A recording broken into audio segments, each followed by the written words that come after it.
ಸರು ನಿಮಿಷ ಹೇಳಿ ಬಾವಾ. ಇದು ನಾನು ಯಾವುದೋ ಬೇರೆ ಟೆನ್ಷನ್ ಇದೆ, ಅದಕ್ಕೆ ನಿನ್ನೆಲ್ಲ ರೇಗಾಡ್ಬಿಟ್ಟೆ, ಕ್ಷಮಿಸ್ಬಿಡ ಆಯ್ತಾ? ಅಯ್ಯೋ ಬಾವಾ, ದೊಡ್ಡವರು ಚಿಕ್ಕವ್ರಿಗೆ ಹಂಗೆಲ್ಲ ಸಮಯಕ್ಕೆ ಹೇಳ್ಬಾರ್ದು. ಹೇಳ್ಬೇಕಂದ್ರೆ ನಾನು ಈ ಕಿವಿಲ್ ಕೇಳಿ ಈ ಕಿವಿಲ್ ಬಿಟ್ಬಿಡ್ತೀನಿ, ನೀವ್ ಅದಕ್ಕೆ ಗೋಲಿ ಹೊಡೆದ್ಬಿಡಿ. ನಿಜ ನಿಂಗೆ ಬೇಸರ ಆಗ್ಲಿಲ್ವೇ?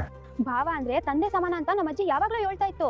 ಅನ್ಮ್ಯಾಕೆ ನನ್ಗೆ ಬುದ್ಧಿ ಹೇಳಕ್ಕೆ, ನನ್ನ ಮೇಲೆ ಕೋಪ ಮಾಡ್ಕೊಳಕ್ಕೆ, ನಾನು ತೆಪ್ಪು ಮಾಡಿದಾಗ ಹೊಡೆದು ತಿದ್ದಕ್ಕೆ ಎಲ್ಲ ಅಧಿಕಾರನೂ ನಿಮ್ಗದೆ. ಭಾವ, ನಿಮ್ ಮನ್ಸಲ್ಲಿ ಏನಿದ್ದೋ ನಂಗೆ ಗೊತ್ತಿಲ್ಲ, ಆದ್ರೆ ಅವತ್ತು ನಿಮ್ಮನ್ನ ಹೆಂಗ್ ನೋಡ್ತಿದ್ನೋ ಇವತ್ತು ನಿಮ್ಮನ್ನ ಹಂಗೆ ನೋಡ್ತೀನಿ. ಸರು, ನಾನು ಕೋಪದಲ್ಲಿ ಮಾತಾಡಿದೆ, ಆದ್ರೆ ನೀನು ಪ್ರೀತಿಲಿ ಉತ್ತರ ಕೊಟ್ಟು ವಯಸ್ಸಾದ್ರಷ್ಟೇ ತಿಳುವಳಿಕೆ ಬರಕಿಲ್ಲ ಅನ್ನೋದನ್ನ ನನ್ಗೆ ಅರ್ಥ ಮಾಡಿಸ್ದೆ. ಅಯ್ಯೋ ಬಾಬಾ, ನೀವಾಗಿರೋದಕ್ಕೆ ನಾನು ಇಷ್ಟು ತಾಳ್ಮೆಯಿಂದ ಮಾತಾಡ್ತಿದ್ದೀನಿ. ನಿಮ್ ಜಾಗದಲ್ಲಿ ಬೇರೆ ಯಾರಾದ್ರೂ ಇದ್ದು ನನ್ಗೆ ಇಷ್ಟು ಕೋಪ ಬರ್ಸಿದ್ರೆ ಮುಖದ ಮೇಲೆ ಹೊಡೆದಂಗ್ ಮಾತಾಡ್ಬಿಡ್ತಿದ್ದೆ. ಆಮೇಲೆ ನೀನು ಹೇಳಿದ್ದು ದಿಟ ಸರು, ನಾನು ನಿಮ್ಮ ಅಕ್ಕ ಒಂದಾಯ್ತು ಇಲ್ವೋ ಗೊತ್ತಿಲ್ಲ, ಆದ್ರೆ ನಿನ್ನ ಭಾವನಾದಿ ಸಂಬಂಧ ಮಾತ್ರ ಯಾವಾಗ್ಲೂ ಹಂಗೆ ಇರ್ತದೆ.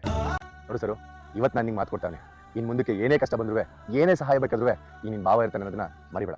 ಸರಿ ಬಾಬಾ. ಸರು, ಅಬ್ಬಬ್ಬಬ್ಬಾ, ಏನು ಭಾವನಾದಿ ಮಧ್ಯೆ ಪಿರುತಿ ಉಕ್ಕಿ ಹರಿತಾ ಇರೋ ತರ ಇತ್ತು. ಓ ಕದ್ ನೋಡ್ಬಿಟ್ಟಾ? ನಾನ್ ಯಾಕಮ್ಮ ಕದ್ ನೋಡ್ಲಿ, ರಾಜರೋಷವಾಗಿ ನೋಡ್ದೆ ಕಣಂತೆ. ಅದೇನಂತ ಹೇಳು. ಪಿರುತಿನಾದ್ರೂ ಹೋಗ್ತದೆ, ಕೋಪನಾದ್ರೂ ಹೋಗ್ತದೆ. ಆದ್ರೂನುವೆ ಏನಪ್ಪಾ ವಿಷಯ ಅಂತ ಕೇಳ್ದೆ ಆಟೆಯ. ಅಯ್ಯೋ ಭಾವನಾದ್ ನಿಮ್ ಮಧ್ಯ 1000 ಇರ್ತದೆ, ಅದನ್ನೆಲ್ಲ ಕಟ್ಕೊಂಡು ನಿಂಗೇನಾಗ್ಬೇಕು ಅಂತೀನಿ. ಓ, ನಮ್ ಭಾವ ನನ್ ಮೇಲೆ ಸ್ಯಾನೆ ಪಿರುತಿ ತೋರಿದ್ರಿಂದ ನಿಂಗ್ ಹೊಟ್ಟೆ ಉರಿತಾ ಇರ್ಬೇಕಲ್ವೇ? ಹೊಟ್ಟೆ ಊರಿನ ಅದು ನನಗೆ. ಬೇಕಾದ್ರೆ ನಿನ್ ಭಾವನ ನಿನ್ ಮದ್ವೆ ಆಗು, ನಂಗೇನು ಆಗ್ಬೇಕಾಗಿಲ್ಲ. ಅಕ್ಕ ನಿಜ ಹೇಳ್ತಾ ಇದೀಯಾ? ಹಂಗಾದ್ರೆ ನಾನ್ ನನ್ ಭಾವನ್ ಮದ್ವೆ ಆಗ್ಲೇ? ನಿನ್ನ ಮಾಡ್ತೀನಿ. ಮದ್ವೆ ಆಯ್ತಳಂತೆ, ಮದ್ವೆ ನನ್ ಕೈಗೆ ಸಿಗು, ಮಾಡ್ತೀನಿ ನಿನಗೆ. ಸದ್ಯಕ್ 3 ದಿನ ಅಂತ ಹೇಳೋರು ಅಷ್ಟೇ ಕಣೆ. ನಮ್ಗೆಲ್ಲ ಸಂದಾಗದೆ ಅನ್ಸಿದ್ರೆ ಇನ್ನೂ ಒಂದಷ್ಟು ದಿನ ಇರೋಣ ಅಂತ ಅಣ್ಣಂಗೆ ಹೇಳಿ ಹೋಗ್ತಿದ್ರೆ ಆಯ್ತು ಬಿಡು. ಓ ಹೆಂಗಿದ್ರುವೆ ನೀನ್ ಈ ಮನೆ ಮಹಾಲಕ್ಷ್ಮಿ ಅಲ್ವೇ, ನೀನ್ ಹೇಳಿದ್ರೆ ಮಾವಯ್ಯ ಕೇಳ್ತಾರೆ, ಹಂಗೆ ಮಾಡ್ಬೇಕಣ್ವಾ. ಅಯ್ಯೋ ಅದಕ್ಕೆ ಮರ್ತೇ ಬಿಟ್ಟಿದೆ, ನಾವ್ ಇನ್ನೂ ಬಟ್ಟೆ ಬರೆ ಎಲ್ಲ ಜೋಡಿಸ್ಕೋಬೇಕು. ಯಾವ್ದಕ್ಕೂ ಇರ್ಲಿ ಅಂತ ನಿಮ್ಗೊಂದ್ ಮಾತು ಹೇಳ್ಬಿಟ್ಟು ಹೋಗೋಣ ಅಂತ ಬಂದ್ವಿ. ನಡಿಯವಿನಂತೆ ಅವ ಸೀರೆ ಸುವಾಸನೆ ಬರ್ತಾರಂಗದೆ. ಲೇ ನಿಂಗೆ ಮೂಗ್ ಇಟ್ಟಿದ್ದೇನೆ, ಸುವಾಸನೆ ಅಲ್ಲ ವಾಸನೆ ಬರ್ತದೆ. ನಾ ಇದನ್ನ ಹಂಗೆ ಇದ್ರು ತಿನ್ನಕ್ಕಿಲ್ಲ, ನಡಿ ಹೋಗೋಣ. ನೋಡ್ದೇನವ ಹೆಂಗ್ ಹೊಟ್ಟೆ ಉಸ್ಬಿಟ್ಟು ಹೋಯ್ತಾವ್ರೆ ಅಂತ. ಅವ್ವ, ನಾವ್ ಅವ್ರ ಕುಟೆ ಹೋಗಕ್ ಆಗಕ್ಕಿಲ್ವೇ? ಯಾಕೆ ಆಗಕ್ಕಿಲ್ಲ? ನಮ್ಮನ್ ಬಿಟ್ಟು ಇವ್ರಲ್ಲಿಗೆ ಅದು ಹೆಂಗ್ ಹೋಯ್ತಾರೆ ಅಂತ ನಾನು ನೋಡ್ತೀನಿ ಚಿತ್ರ. ಇಲ್ಲ ಇಲ್ಲ, ಹೊಸ ರಿಜಿಸ್ಟ್ರೇಷನ್ ಕೆಲಸ ಇರೋದ್ರಿಂದ ನಾನು ಹೋಯ್ತಾ ಇಲ್ಲ, ನಾಳೆ ಕಲಿಕೆ ಬಂದ್ಬಿಡ್ತೀನಿ. ಹಾ ಸರಿ. ಅವ್ವ ಅವ್ವ ಬಾರೋ ಇಲ್ಲಿ. ಅವ್ವ ಅಪ್ಪ ಬತ್ತೈತೆ, ಹೋಗಿ ಮಾತಾಡುವ. ರೀ ಏನು? ಅಲ್ಲ ರೀ, ಮನೆಯವರೆಲ್ಲ 3 ದಿನ ಅದೇನೋ ಕ್ಯಾಂಪಸ್ ಅಂತ ಹೋಯ್ತಾ ಇದೀರಂತೆ. ನಾವು ನಿಮ್ಮ ಮನೆಯವರು ಅನ್ನೋದನ್ನ ಮರ್ಬಿಟ್ರಾ? ಅಲ್ಲ, ನೀವು ಈ ಅಟ್ಟಿಯವರು ಅಂತ ಹೇಳ್ಕೊಳಕಾರು ನಿಮಗೆ ಮಕ ಇದ್ದೀತೆ. ಯಾವತ್ತಾರು ಅವ್ವ ಮಕ್ಕಳು ಹಂಗೆ ನಡ್ಕೊಂಡಿದ್ದೀರಾ? ನೋಡಿ, ನಿಮ್ಮ ಸವಾಸ ಬೇಡ ಅಂತಲಯ್ಯ ನಿಮ್ಮನ್ನ ಈ ಶೆಡ್ಡಾಗಿರ್ಸಿರೋದು. ಅದನ್ನ ಮರ್ತ್ಬಿಟ್ಟು ಕೇಳ್ತಾ ಇದ್ದೀರಲ್ಲ, ನಿಮ್ಗೆ ಹೊಸಿನಾರ ನಾಚಿಕೆ ಆಗಕ್ಕಿಲ್ವೇ? ಶೆಡ್ಡಲ್ಲಿ ಇರೋರೆಲ್ಲ ನಿಮ್ಮ ಮನೆಯವರಲ್ಲ ಅನ್ನೋಂಗ್ ಆಗಿದ್ದಿದ್ರೆ ಆ 3 ಅಡಿ ನಿಮ್ಮ ತಂಗಿ ಮಗಳು ಮನೆಯವರಾಗ ಉಳ್ಕತಿರ್ಲಿಲ್ಲ ಅಲ್ವೇನಪ್ಪ ಗೋವಿಂದಪ್ಪ. ಇವಾಗ ಅವ್ರು ಬರ್ತಾವ್ರೆ ಅಂದಮೇಲೆ ನಾವು ಬರಲೇಬೇಕು. ಎಲ್ರಿಗೂ ನ್ಯಾಯ ಒಂದೇ ತರ ಇದ್ರೆ ಸಂದ. ಏನು ನ್ಯಾಯ ಅನ್ಯಾಯದ ಬಗ್ಗೆ ನೀನು ಮಾತಾಡ್ತಾ ಇದೀಯಾ? ನೋಡು, ಅವ್ರನ್ನೆಲ್ಲ ಅಣ್ಣ ಕ್ಷಮಿಸಿ ಒಳಗೆ ಸೇರಿಸ್ಕೊಂಡಿರೋದು. ಹಂಗೆಯ ಅಣ್ಣ ದೊಡ್ಡ ಮನ್ಸು ಮಾಡಿ ನಿಮ್ಮನ್ನು ಕ್ಷಮಿಸೋ ಗಂಟ ಸುಮ್ಕೆ ಇಲ್ಲೇ ಬಿದ್ದೀರಿ. ಅದಕ್ಕೂ ಇದಕ್ಕೂ ಏನ್ರಿ ಸಂಬಂಧ? ನಾವೇನ್ ಮನೆ ಒಳಗೆ ಬರ್ತೀವಿ ಅಂತ ಹೇಳ್ತಾ ಇದೀವಾ? ನಾವು ನಿಮ್ ಜೊತೆ ಬರ್ತೀವಿ ಅಂತ ಹೇಳ್ತಾ ಇದೀವಿ ಅಟ್ಟೆ. ಎಲ್ಲಿಗಾರ ಸರಿ, ನಿಮ್ ತಪ್ಪಿನಾರು ನಿಮ್ಗೆ ಆಗ ಗಂಟ ನಿಮ್ಗೆ ಇದೇ ಶಿಕ್ಷೆ. ಅಪ್ಪ, ನೀನ್ ಏನಾರ ನಮ್ಮನ್ನ ಕರ್ಕೊಂಡು ಹೋಗ್ಲಿಲ್ಲ ಅಂದ್ರೆ ಗಾಡಿ ಗಡ್ಡ ಮನ್ಕೊಂಡ್ಬಿಡ್ತೀನಿ ಆಟೆಯ. ಹಂಗೆ ಮನೆ ಕಂಡ್ರೆ ಸೈಡ್ಗೆ ಎಳ್ದಾಕ್ಬಿಟ್ಟು ಹೆಂಗೆ ಹೋಗೋದು ಅಂತ ಸಂದಾಗ ಗೊತ್ತದೆ. ಆ ಯೋಚನೆ ಎಲ್ಲ ಬಿಟ್ಬಿಟ್ಟು ಸುಮ್ ಕೊಳಕೋಗಿ. ನೋಡಿ, ನಾವಿದು ಹೇಳೋದ್ ಮೇಕುವೆ ಏನಾದ್ರೂ ನಮ್ಮನ್ನ ಬಿಟ್ಬಿಟ್ಟು ಹೋದ್ರಿ ಅನ್ಕೊಳ್ಳಿ, ಅಲ್ಲಿದ್ದ ಬಂದು ಯಾಕೆ ನಮ್ ಎಣ ನೋಡ್ಬೇಕಾಯ್ತದೆ. ಸರಿ, ನಾನು ಅಣ್ಣನ ತಾವ ಮಾತಾಡಿ ನೋಡ್ತೀನಿ. ಅವ್ವ, ಅವ್ರು ದಿಟ್ಟವಾಗ್ಲೂ ನಮ್ಮನ್ನ ಕರ್ಕೊಂಡು ಹೋಯ್ತಾರೇನವ್ವ? ಏನೋ ಹೇಳಕ್ಕಿಲ್ವ ಚಿತ್ರ? ಕ್ಷಮಿಸೋ ಗುಣ ಇದ್ದವನು ಯಾವತ್ತೂ ದೊಡ್ಡ ಮನುಷ್ಯ ಅಂತ. ಆ ಜಾಯಮಾನಕ್ಕೆ ಸೇರಿದವನು ನಿಮ್ ದೊಡ್ಡಪ್ಪ. ಪಾಪ ಕಣೆ ನಿಮ್ ದೊಡ್ಡಪ್ಪ. ಅವ್ನು ಮುಂದೆ ನಿಂತ್ಕೊಂಡು 2 ಅಡಿ ಮುಸ್ಲೆ ಕಣ್ಣೀರು ಹಾಕಿದ್ರೆ ಸಾಕು, ಕ್ಷಮಿಸಿ ಕರ್ಕೊಂಡು ಹೋಯ್ತಾನ ಕಣಂತೆ. ಅದು ಹೋಗಿ ಅದು ಏನ್ ಮಾಡ್ತೀನಿ ನಾನು ಅದನ್ನು ನೋಡ್ಬೇಕು. ಹೋಗಿ ಬಟ್ಟೆ ರೆಡಿ ಮಾಡ್ಕೊ. ಸರಿ ಕಣವ. ಭದ್ರಾ, ನನ್ನ ಮಗನೇ ಭದ್ರಾ, ಲೋ ಮೊಮ್ಮಗನೇ, ಆಚೆ ಬರ್ಲಾ? ಅಯ್ಯೋ ಏಟ್ ಕರಿಬೇಕಲ್ಲ, ಕಿವಿ ಕೇಳಕ್ಕಿಲ್ವಾ? ಭದ್ರಾ ಬಂದೆ ಕಗಮುಖಿ, ಅದ್ಯಾಕೆ ಒಳ್ಳೆ ಕಾಕ ಅಂತ ಬಡ್ಕತಾ ಇದ್ಯಾ? ಅಂತದೇನಾಯ್ತು?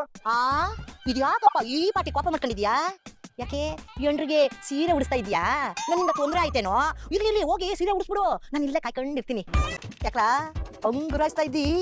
ಬೇಡ ನೋಡು ಬಜಾರಿ ಭಾಗಿರತಿ, ಸುಮ್ಕೆ ನನ್ ಕೆಣಕ್ ಬೇಡ. ಅಯ್ಯೋ, ನಾನು ಎಲ್ಲಿ ಕೆಣಕ್ತಾ ಇವ್ನಿ? ಇರೋ ಸತ್ಯನೇ ಹೇಳ್ತಾ ಇವ್ನಿ ಅಲ್ವೇನೆ ಚಂಪಿ? ಏಯ್, ನಿಂಗೇನೋ ತಲೆಗಿಲೆ ಕೆಟ್ಟಿದ್ದದ? ನಾನು ಯಾಕೆ ಸೀರೆ ಉಡಿಸ್ಲಿ?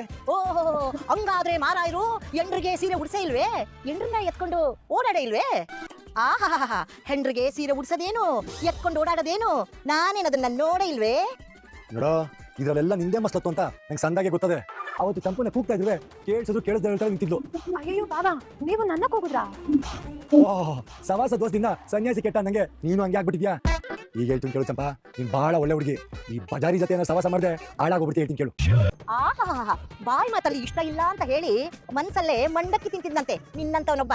ನೋಡು ನೋಡು, ಅತಿ ಆಗಾಡ್ತಾ ಇದ್ದೆ. ಆಮೇಲೆ ನನ್ನ ತಲೆ ಕೆಟ್ಟ ಸರಿಗಿರಕ್ಕಿಲ್ಲ. ಆಮೇಲೆ ಹೋಗ್ಲಿ ಭದ್ರ, ನಂದೇನು ಆಟ ಆಡೋ ವಯಸ್ಸಿಲ್ಲ. ಮುಪ್ಪಾಗಿ 30 ವರ್ಷ ಆಗದೆ ಏನ್ ಹಿಂಗ್ ಹೇಳ್ತಿದ್ಯಾ? ಇಲ್ಲ ಪಾಪ, ಆಡ್ಸೋ ವಯಸ್ಸು. ನಾನೊಬ್ಬ ಬಿಟ್ಟು ಸಿಕ್ಬಿಟ್ಟಿವ್ ನೋಡು, ಅದಕ್ಕೆ ಆಟ ಆಡ್ತಾ ಇದ್ಯಾ. ಶಾಂತಂ ಪಾಪಂ ಶಿವನೇ ನಾರಾಯಣ ಅಂತ ಜಪ ಮಾಡ್ಕೊಂಡು ನನ್ನ ಪಾಡಿಗೆ ನಾನು ಒಂದು ಮೂಲೆಯಲ್ಲಿ ಕೂತಿದ್ರೆ ನೀನ್ ನನ್ನ ಮೇಲೆ ಗೂಬೆ ಒರೆಸ್ತಿದ್ಯಲ್ಲ ನನ್ನ ಮೊಮ್ಮಗನೇ. ಮರದ ಮೇಲೆ ಎಲ್ಲೂ ಜಾಗ ಇಲ್ಲ ನೋಡು, ಅದಕ್ಕೆ ತಗೊಂಬಂದು ನೀನ್ ತಲೆ ಮೇಲೆ ಕೂರಿಸ್ತಾನೆ. ನೋಡು ಬಜಾರಿ ಭಾಗಿರತಿ, ಅದೇನ್ ಮಸ್ತತ್ ಮಾಡ್ಕತ್ಯಾ, ಈ 3 ದಿನ ಮುಗಿಸ್ಕೊಂಬಿಡು. ಆಮ್ಯಾಕಿಂದ ನಂಗೆ ಏನಾದ್ರು ಹೇಳಕ್ ಬಾ, ಅವಾಗ ಕಾದದ ನಿನ್ ಮೌರ್ಯ ಒಬ್ಬ. ಅಯ್ಯೋ ಅದನ್ನೆಲ್ಲ ಆಮೇಲೆ ಮಾಡುವಂತೆ. ಅದೇನು ಕ್ಯಾಂಪ್ಕೋ ಪಾಂಪ್ಕೋ ಹೋಗಕ್ಕೆ ಗೊತ್ತಾಯ್ತದೆ. ಹೋಗಪ್ಪ, ನಿನ್ ಹೆಂಡ್ರಿಗೆ ಸೀರೆ ಉಡಿಸಿ ತಲೆ ಬಾಚಿ ಬೇಗ ಸಿದ್ಧ ಮಾಡು, ಟೇಮ್ ಆಯ್ತದೆ. ಹೋಗು ಹೋಗು. ಬೇಡ ಮುಕ್ಕಿ, ಹಿಂಗೆ ಆಡಿದ್ರು. ಸಾಕ್ ನಿಲ್ಸೋ ನಿನ್ ಪೌರ್ಸನ. ಗಾಡಿ ಬಂತು, ಜಲ್ದಿ ಹೋಗಿ ಕರ್ಕೊಂಡ್ ಬಾ. ಆಹಾ ಎತ್ಕೊಂಡು ಬಾ. ಆಯ್ತು, ಅತ್ತೆಗೊಂದ್ ಕಾಲ ಸೊಸೆಗೊಂದ್ ಕಾಲ ಅನ್ನೋದು ಗಾದನೆ ಅದೇ. ಇನ್ನ ಆಮೇಕಿಂದ ವಿಚಾರಿಸ್ಕತೀನಿ. ನಿನ್ನ ಅಡ್ಗ ಸಾಕು, ಸುಮ್ಕೆ ಹೋಗು. ನನ್ನ ಅನುಭವದಲ್ಲಿ ನಿನ್ನಂತವ್ರನ್ನ 8 ಜನ ಕೊಂಡಿಲ್ಲ ನಾನು. ಬಾರ ಚಂಪಿ, ಓಯ್ ಹೋಗು, ಬೇಗ ಕರ್ಕೊಂಬ. ಭದ್ರಾ ಇದ್ಯಾ? ನಿಮ್ ಲಗೇಜ್ ಎಲ್ಲ ಕಾರಲ್ಲಿ ಮಡಗಿರಿ ತಾನೆ? ಹ್ಞೂ ಅಮ್ಮಮ್ಮ, ಆಗ್ಲೇ ಕ್ವಾಟ್ಲೆ ಅಣ್ಣಯ್ಯ ಎಲ್ಲ ಮಡ್ಗವ್ರೆ. ಶಿವರಾಮ ಬಾರ್ಲ ಗೊತ್ತಾಯ್ತು. ಶಿವರಾಮ, ಅಟ್ಟೆಯವರೆಲ್ಲ ಬಂದ್ ಕಾಯ್ತಾವ್ರೆ. ಇನ್ನೇಟ್ ಕಡಲ್ಲ, ಬಿರ್ನೆ ಬಾ. ಅದೇ ನಂಗೆ ನಿಧಾನಕ್ಕೆ ಬರ್ತಾ ಇದೆಯಲ್ಲ, ಬಿರ್ಬಿರ್ನೆ ಬಾ. ಫೋನ್ ಇತ್ತು ಕಣವ, ಅದಕ್ಕೆ ಲೇಟ್ ಆಯ್ತು. ನೋಡು, ಅಟ್ಟಿಯವರೆಲ್ಲ ಬಂದು ಕಾಯ್ತಾವ್ರೆ. ಸಮಯ ಸಂದಾಕಿರುವಾಗ್ಲೇ ನಾವು ಹೊಂಟು ಬಿಡ್ಬೇಕು. ನೀನೇ ಗಾಡಿ ಪೂಜೆ ಮಾಡ್ಬಿಡು. ಸರಿ. ಅಪ್ಪಂಗೆ ಆಟೆಲ್ಲ ಎದುರಿಸಿದ್ರು ಅಪ್ಪ ಏನು ಮಾತೇ ಆಡ್ತಿಲ್ಲ. ಇರೇ ಒಂದೇ 3 ತಿಂಗಳಿಗೆ ಹುಟ್ಟಿರೋಳಂಗೆ ಆಡ್ತಿದ್ವಿ. ಅದೇನು ನಿಂಗೆ ಆಟೋ ಒಂದು ಅರ್ಜೆಂಟ್ ನನಗಂತೂ ಗೊತ್ತಾಯ್ತಾ ಇಲ್ಲ. ಟೈಮ್ ಅದೇ ಹೊಸಿ ತಡ್ಕ. ಗೋವಿಂದ, ನೀನು ಬಂದಿರ ಸಂದಾಗಿರೋದಕ್ಕಲ್ಲ. ಅಣ್ಣ, ಎಲ್ಲರೂ ಹೊಂಟೋಗ್ಬಿಟ್ರೆ ಇಲ್ಲಿ ಕೆಲಸ ಎಲ್ಲ ಹಂಗೆ ಉಳ್ಕೊಂಡ್ಬಿಡ್ತದೆ. ಅದಕ್ಕೆ ಇಲ್ಲಿನ ಚಿಂತೆ ಬಿಟ್ಟು ನೀವೆಲ್ಲ ಆರಾಮಾಗಿ ಹೋಗಿ ಬನ್ನಿ. ಏನೇನು ಕೆಲಸ ಇದೆ ಅವನ್ನೆಲ್ಲ ನಾನು ಮುಗಿಸ್ತೀನಿ. ಸರಿ ಕಣ್ಣ. ಅಣ್ಣ ಎಲ್ಲ ಅದು ಈಶ್ವರಿನೂ ಚಿತ್ರನೂ ನಿಮ್ಮ ಜೊತೆಗೆ ಬರ್ತೀನಿ ಅಂತ ಹೇಳ್ತಾವ್ರೆ. ಅವ್ರು ತೆಪ್ಪು ಮಾಡವ್ರೆ ಅಂತ ನನಗೆ ಚೆನ್ನಾಗಿ ಗೊತ್ತಣ್ಣ. ಅವ್ರನ್ನ ಅಟ್ಟಿ ಒಳಗೆ ಸೇರಿಸೋದೇನು ಬೇಡ. ಏನೋ ಕುಟುಂಬದ ಜೊತೆ ಅವರು ಹೋಗ್ಬೇಕು ಅಂತ ಶಾನೆ ಆಸೆ ಪಡ್ತಾವ್ರೆ. ಅದಕ್ಕೆ ಕೇಳ್ದೆ ಅಣ್ಣ. ಅಲ್ಲ ಅಣ್ಣ, ತೆಪ್ ಮಾಡೋರಿಂದ ಶಿಕ್ಷೆ ಕೊಟ್ಟು ಆಚೆ ಹಾಕಿದ್ಮೇಲೆ ನಮ್ ಜೊತೆಗೆ ಹೆಂಗ್ ಬರಕಾದದು? ನೋಡು ಸಾವಿತ್ರಿ, ನಾನು ಮಾತಾಡ್ತಾ ಇರೋದು ಅಣ್ಣನ ಕುಟೆ. ನೀನು ಎಲ್ಲದಕ್ಕೂ ಮೂಗು ತೋರಿಸ್ಕೊಂಡು ಬರಬೇಡ ಅಣ್ಣ. ನೀನು ಒಪ್ಪಿಗೆ ಕೊಟ್ಟರೆ ಅವರು ನಿಮ್ಮ ಯಾರ ಸವಾಸಕ್ಕೂ ಬರ್ದಂಗೆ ಒಂದು ಮೂಲೆಯಲ್ಲಿ ಇದ್ದು ಬರೋಂಗೆ ಹೇಳ್ತೀನಿ.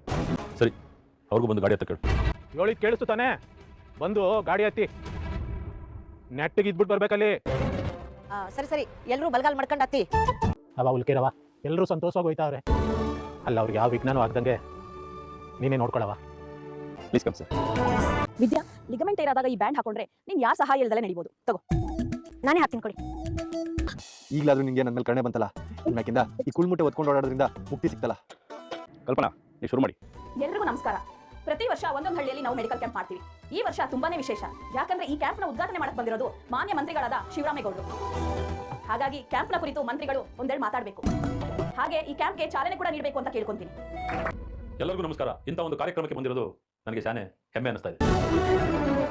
ಇಂಥ ಕ್ಯಾಂಪ್ಗಳು ಹಳ್ಳಿ ಜನಗಳಿಗೆ ಸಹಾಯ ಮಾಡೋದ್ರ ಜೊತೆಗೆ ಭವಿಷ್ಯದ ಡಾಕ್ಟರ್ಗಳಿಗೆ ಉತ್ತಮ ಸೇವೆ ಮಾಡುವ ಮನೋಭಾವನೆಯನ್ನು ಬೆಳೆಸಿ ಹಾಗೆ ಉತ್ತಮವಾದ ಕಾರ್ಯಕ್ರಮಗಳನ್ನ ಮಾಡೋದಕ್ಕೆ ಪ್ರೇರೇಪಣೆ ಮಾಡುತ್ತೆ. ಹಾಗಾಗಿ ಎಲ್ಲ ವಿದ್ಯಾರ್ಥಿಗಳು ತಮ್ಮ ವೃತ್ತಿ ಬದುಕಿನ ಜೊತೆಗೆ ಸೇವಾ ಮನೋಭಾವನೆಯನ್ನು ಬೆಳೆಸ್ಕೋಬೇಕು. ಮುಂದಕ್ಕೆ ಇನ್ನೂ 16 ಜನಕ್ಕೆ ನಿಮ್ಮಿಂದ ಸಹಾಯ ಆಗಬೇಕು. ಹಾಗೆ ಎಲ್ಲ ಸುತ್ತಮುತ್ತಲಿನ ಹಳ್ಳಿ ಜನ ಇಂಥ ಕ್ಯಾಂಪ್ಗಳಿಗೆ ಬಂದು ತಮ್ಮ ಆರೋಗ್ಯನ ತಪಾಸಣೆ ಮಾಡಿಸ್ಕೊಂಡು ಇದನ್ನ ಸದುಪಯೋಗ ಪಡಿಸ್ಕೋಬೇಕು ಅಂತ ತಮ್ಮಲ್ಲಿ ಪ್ರಾರ್ಥಿಸ್ಕೊಳ್ತೀನಿ. ಇವತ್ತು ವಿಶೇಷ ಏನಪ್ಪ ಅಂದರೆ, ನಮ್ಮ ಇಡೀ ಕುಟುಂಬ ಇವತ್ತು ಈ ರಕ್ತದಾನದಲ್ಲಿ ಭಾಗವಹಿಸಿ ನಾವೆಲ್ಲರೂ ರಕ್ತದಾನ ಮಾಡ್ತಾ ಇದ್ದೇವೆ. ಜೊತೆಗೆ ನೀವು ಎಲ್ಲರೂ ರಕ್ತದಾನ ಮಾಡಬೇಕು ಅಂತ ಕಳಕಳಿಯಿಂದ ಕೇಳ್ಕೊತೀನಿ.